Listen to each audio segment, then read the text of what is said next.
I remember being in school and basically watching my grandfather's presence jump into the pages of history. And as my children now study, and I get their books, and I go directly to the table of contents and the glossary, etc., and I look up Cesar Chavez.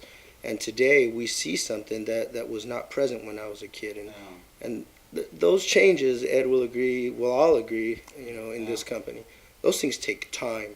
They were hard fought, those changes. And people, you see a farm worker working in the fields with a long-handled hoe, and there's no story that can tell you the struggle that's got him to stand up tall. Because you're referring to the short hoe handles that were... Right, to get them to ban that. It finally happened in the 70s after much work. It was backbreaking work, and they were forced to use this short instrument. The only way you could do it was just excruciating on your back. And so Cesar got that banned. He got justice in the fields in many cases.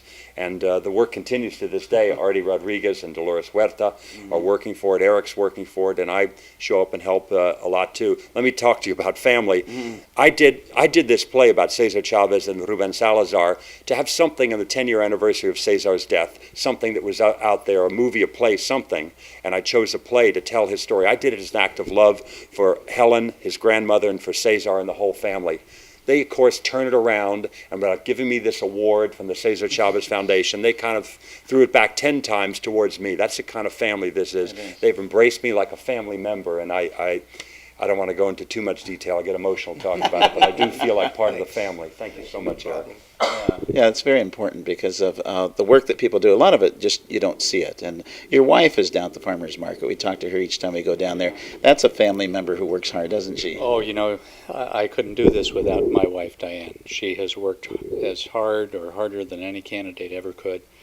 And, one of the great things about running for office, particularly this office, has been that I've been able to join so many families and knocking on doors, being taken into homes, talking to people, whether they're farm workers or mechanics or teachers.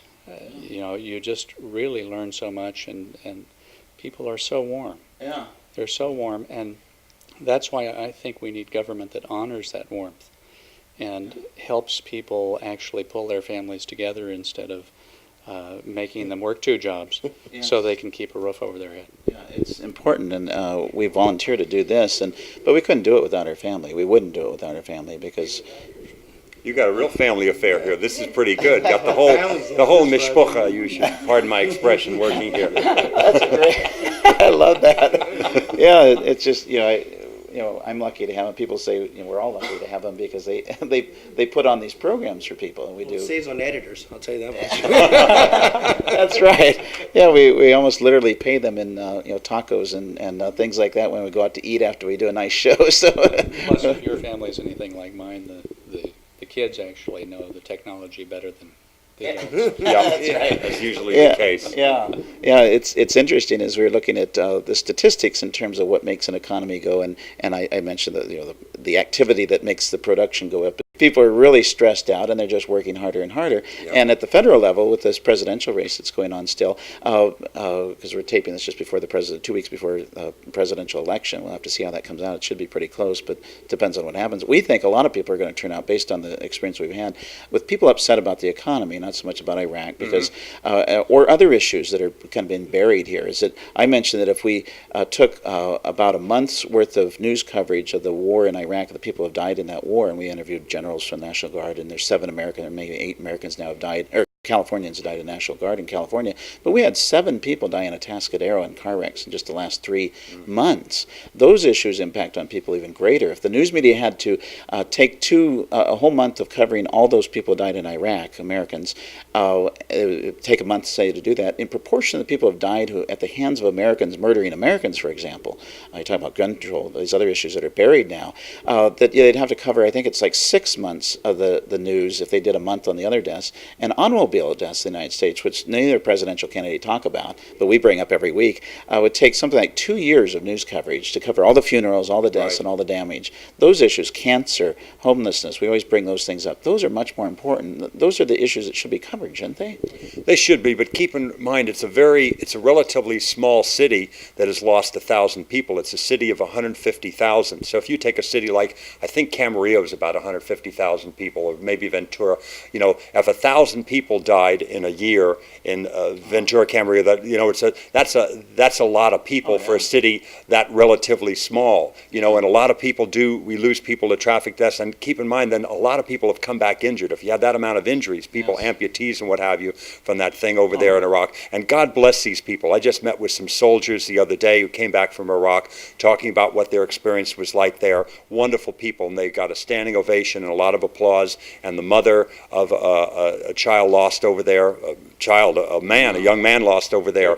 Yeah, and it's really unfortunate. And I know we need to have some security from terrorism, but I wonder if this is the best way to go about it, to go over there and to have this kind of, I don't know that it's making us safer personally. You know, I don't see it as making us safer here. I think those National Guard people and what have you, we'd be better served to have those people watching the Golden Gate Bridge more, and watching the Holland Tunnel and the Lincoln Tunnel and these places where I think, something probably will happen again. So Hillary Clinton, Senator Clinton, and Senator Schumer said that the Homeland Security money has been sent out by Congress, not just the president doing this, but it's been distributed kind of evenly in all the congressional districts. Right. And they said it should have been focused in New York City and Washington, D.C. instead of spread around. And so even if the budget has gone up because of the national security issues, an awful lot of that seems to be for pork barrel type reasons.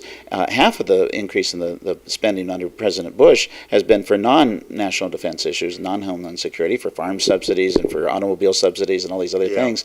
And it just seems to be a lot of spending. And we've talked with Stu about this too, is that the Democrats have a better record. Under Bill Clinton, I think the discretionary spending has been 2% a year increase. Under Republican George Bush and a Republican Congress, have been 8% increase.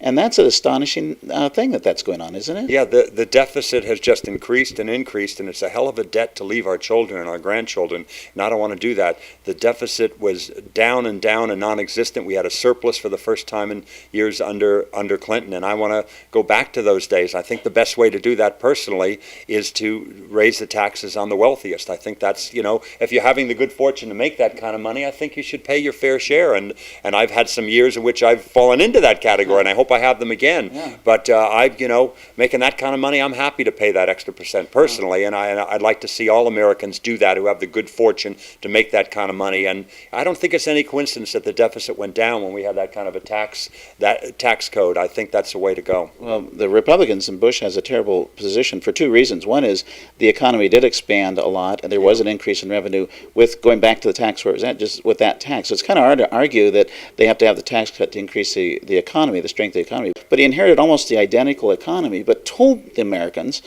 that we were in this terrible recession in 2002. And it worked because the news media was reporting, including the Wall Street Journal, over and over again how weak the economy was as a near recession. I think it was 59% of the people in March of 2003 believed we were still in a recession, mainly because the news media talked the economy down.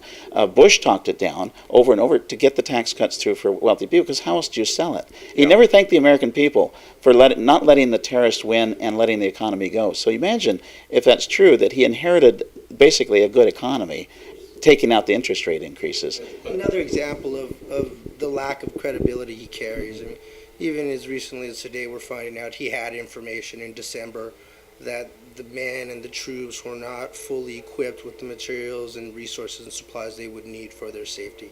So habitually, the guy tells us things that we can't believe. The Mr. President, if you will, continues to share information and data that is inaccurate, self-serving, out of context, half the story. And at a certain point, just as in a courtroom trial, if you prove your witness to have lied once, it is safe to assume that they will lie continuously. Even if it's false information he's been given, or inaccurate information from the CIA or whatever else it is, he is the President of the United States, and we're sitting there thinking, did he know whether the economy was good in 2002? Because Mary fired his whole economic team in 2002.